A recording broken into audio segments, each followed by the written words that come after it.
ओम नमो भगवते रामकृष्णाय।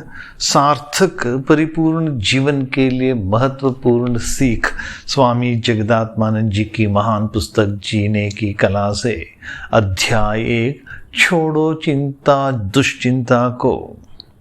यह एक रोमांचकारी घटना है जो बताती है कि कैसे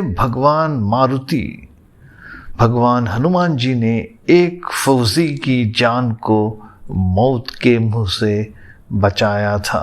आइए हम सुनेंगे स्वामी जगदात्मानंद जी की ही वाणी।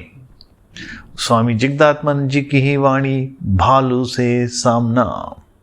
भारत चीन सीमा विवाद के दौरान सैन्य बल के एक जवान ने अपने एक अनुभव का वर्णन किया था। एक शाम वह अकेले ही हिमालय क्षेत्र में भ्रमण करने गया था। लगभग 4 किलोमीटर चलने के बाद उसने विपरीत दिशा से आते हुए एक सफेद भालू को देखा। भय के कारण उस जवान के होश उड़ गए। वह जानता था कि ये बर्फीली जगह के भालू अपने रास्ते में आने वाले किसी भी व्यक्ति के ऊपर आक्रमण करके उसकी जान ले लेते हैं। साथ में पिस्तौल न लाने का उसे पछतावा होने लगा। उसने सोचा, अब मेरा अंत आ पहुंचा है।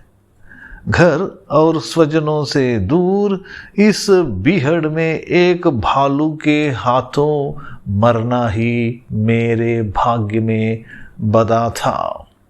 उसने आगे बताया, घर के सभी लोगों के चित्र और अपने आराध्य हनुमान जी की मूर्ति मेरी आंखों के सामने घूमने लगी।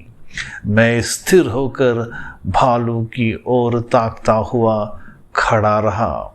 मुझसे करीब 10 या 15 फीट की दूरी तक आए हुए उस भालू ने सहसा रुककर कुछ क्षणों तक मेरी ओर देखा और फिर चुपचाप लौट गया। भालू के लौटने का कोई स्पष्ट कारण नहीं था। मैं इस विश्वास के साथ वापस आया कि ईश्वर ने ही मेरी रक्षा की है। शिविर के बाकी लोग भी मेरे साथ हुई इस घटना को सुनकर आश्चर्यचकित रह गए। 10 दिनों बाद दक्षिण भारत से मुझे अपने पिता का पत्र मिला।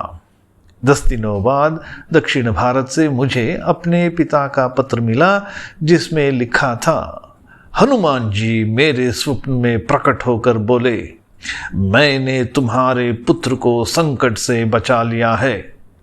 तत्काल पत्र लिखकर मुझे अपनी कुशलता सूचित करो।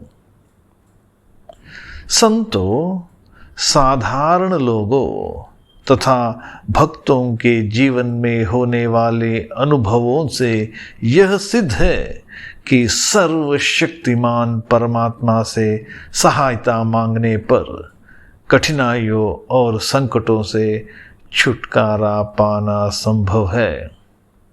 श्रद्धा और भक्ति की सहायता से सभी समस्याओं का हल पाना संभव है।